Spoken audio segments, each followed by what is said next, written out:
दोस्तों, आपको बहुत बहुत नमस्कार। मैं आपका दोस्त Santosh Kumar Sharma, NKS learning campus के ऑनलाइन प्लेटफॉर्म पे आपका स्वागत। और मैं आपके लिए हाजिर हूँ दोस्तों, हिंदी साहित्य और व्याकरण के साथ। यदि आप TGT, PGT, assistant professor, PIC प्रवक्ता, एलटी ग्रेड और अन्य तमाम राज्यों की प्रवक्ता से संबंधित परीक्षाओं की तैयारी कर रहे हैं और हिंदी का विषय है, ये प्लेटफॉर्म, इस प्लेटफॉर्म पे आप आएँ, हमसे जुड़ें और आपके सफलता में कुछ हमारा भी योगदान हो तो हमें अपार खुशी। आइए शुरुआत करें। हिंदी साहित्य 4 भागों में हम लोग बाँटते हैं। 4 भागों में बाँटते हैं दोस्तों। 4 भाग ये हैं: आदिकाल, भक्तिकाल, रीतिकाल और आधुनिक काल। ये जो काल विभाजन है, कुछ हेर-फेर के साथ करीब-करीब सबको स्वीकार्य है।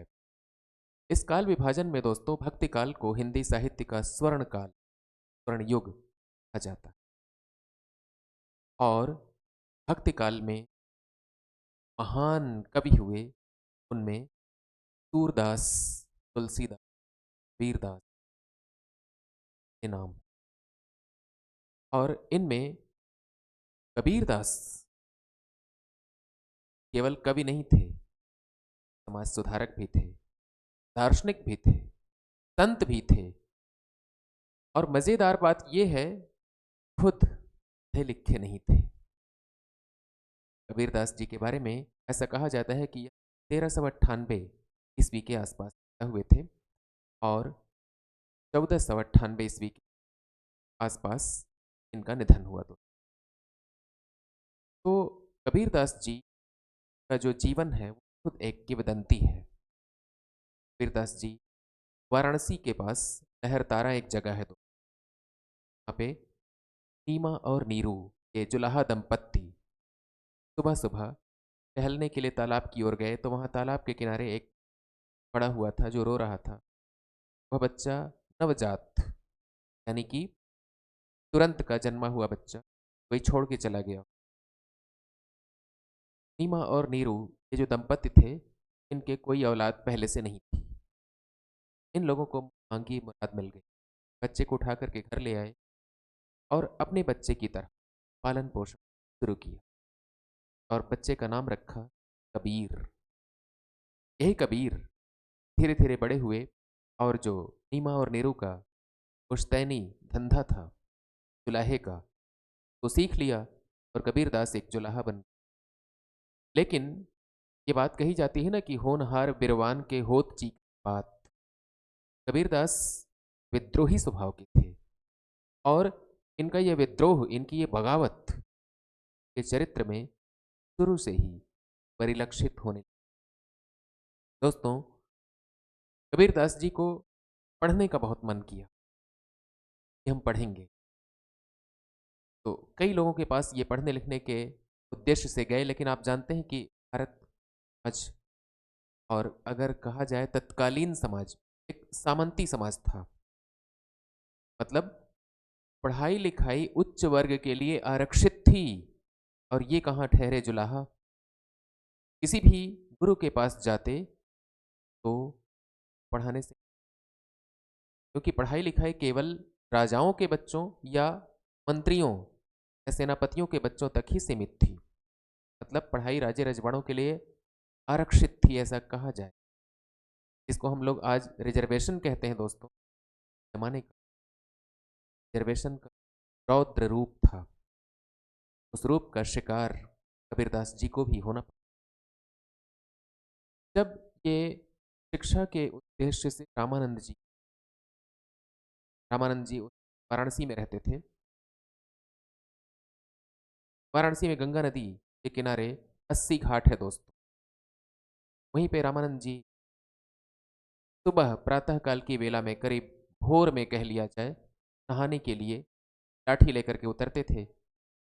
तो रामानंद जी के पास जब कबीरदास जी पहुंचे, इन्होंने कहा कि गुरुदेव, आपका शिष्यत्व चाहता हूँ, आप विद्यार्थी बना लीजिए। रामानंद जी ने जाति पूछी, गोत्र पूछा, कार कर दी। केवल ब्राह्मणों को ही हम पढ़ाएंगे, ऐसी कुछ हुई। वीरदास जी निराश नहीं। उन्होंने रेकी का काम किया। रेकी मतलब समझते हैं ना, जासूसी। पता लगाया कि कबीरदास जी, रामानंद साहब करते क्या हैं, सुबह कहाँ जाते हैं। तो पता चला कि सुबह नहाने जाते हैं। कबीरदास जी सीढ़ियों पर जाकर पहले ही लेट गए कि अब रामानंद जी आएंगे, आएंगे, अब आएंगे। रामानंद जी सीढ़ी से उतरते जा रहे थे अंधेरे में, उनका पांव कबीरदास जी की छाती पर पड़ गया। कबीरदास जी ने रामानंद जी के पांव पकड़ लिए। रामानंद जी बोले, राम राम राम राम, ये तो बड़ा अपराध हो गया। कबीरदास जी ने इसी राम राम को अपना गुरु मंत्र समझा। तब रामानंद साहब ने कबीरदास जी को अपना विद्यार्थी बनाना स्वीकार किया। उनके सानिध्य में रहकर कबीरदास जी ने बहुत कुछ सीखा। केवल रामानंद साहब से सीखा ऐसा नहीं, सूफी संतों का भी इनके ऊपर गहरा प्रभाव था। इसके अलावा नाथ और सिद्ध संप्रदाय के संतों का भी कबीरदास जी के साहित्य पर खास असर देखा जा सकता। कबीरदास जी पढ़े लिखे थे नहीं, लिखना इनको नहीं आता था, पढ़ना इनको नहीं, लेकिन समाज में जो कुरीतियां इनको नजर आती थी, समाज में जो अन्याय इनको नजर आता था, उसके खिलाफ कड़क आवाज में बोलते जरूर थे। और इससे समाज में इनकी लोकप्रियता भी बढ़ती गई और इनके बढ़ते गए। लोकप्रियता इस कदर बढ़ी कि हिंदू और मुसलमान का भेद मिट गया। सभी धर्मों के लोग, चाहने वालों की संख्या बहुत बड़ी थी। उन्हीं चाहने वालों में इनका एक विद्यार्थी हुआ करता रहा, धर्मदास, जो बाद में आगे चल के कबीरदास के उत्तराधिकारी संत सिद्ध हुए। तो धर्मदास जी पढ़े लिखे थे और कबीरदास जी जो कुछ भी कहते थे उसको धर्मदास लिख लेते थे, नोट कर लेते थे। और धीरे धीरे वो जो नोट करते गए दोस्तों, वो एक पुस्तक का आकार लेता गया। और उस पुस्तक को आजकल हम लोग कहते हैं बीजक। बीजक में 3 भाग हैं, साखी, सबद और रमैनी। साखी, सबद और रमैनी, इनमें कबीरदास साहब का पूरा साहित्य संकलित है।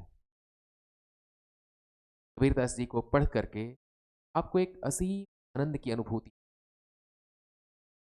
हम तो ये कह रहे हैं दोस्तों कि अगर आप टीजीटी, पीजीटी या जीआईसी प्रवक्ता की तैयारी कर रहे हैं तब तो अच्छी बात है, आप हमसे जुड़ें, कबीरदास साहब को पढ़ें।